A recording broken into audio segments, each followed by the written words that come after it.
డెన్మార్క్లో జరిగే దాల్చిన చెక్క మరియు మిరియాల పుట్టినరోజు సంప్రదాయం ఇలా ఉంటుంది. ఇది ఎక్కడి నుండి వచ్చిందంటే, చాలా కాలం క్రితం డెన్మార్క్ పెద్ద వాణిజ్య దేశం. అక్కడి వ్యాపారులు దాల్చిన చెక్క, మిరియాలు లాంటి మసాలాలు అమ్మడానికి విదేశాలకు ఎక్కువగా వెళ్లేవారు. వాళ్లు ఎక్కువ కాలం బయట ఉండటం వల్ల చిన్న వయసులో పెళ్లి చేసుకునే అవకాశం లేకపోయేది. దాంతో పెళ్లి కానివారు మసాలా వ్యాపారుల్లాంటివారే అనే సరదా ఆలోచన మొదలైంది.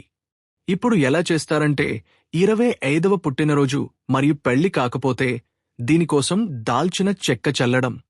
స్నేహితులు ఆ పుట్టినరోజు వ్యక్తిని కుర్చీకి లేదా లైటు పోల్కి కట్టి దాల్చిన చెక్క పొడి వెరజిమ్ముతారు. కొన్నిసార్లు ముందు నీరు లేదా గుడ్డు వేస్తారు. దాంతో దాల్చిన చెక్క బాగా అంటుకుని ఆ రోజు మొత్తం సుగంధంగా వాసన వస్తుంది. 30వ పుట్టినరోజు మరియు ఇంకా పెళ్లి కాకపోతే దీనికోసం మిరియాలు చల్లడం. మిరియాలు దాల్చిన చెక్క కంటే కారంగా ఉంటాయి కాబట్టి అది తర్వాతి లెవెల్గా తీసుకుంటారు. దీని అర్థం ఏమిటి అంటే, ఇది ఎవరినీ అవమానపరచడం కోసం కాదు. ఇది ఒక సరదా ఆట. స్నేహితులు కలిసి జరుపుకునే సరదా సంప్రదాయం. పుట్టినరోజు వ్యక్తి కూడా ఎక్కువగా నవ్వుతూ ఆనందంగా ఇందులో భాగమవుతాడు.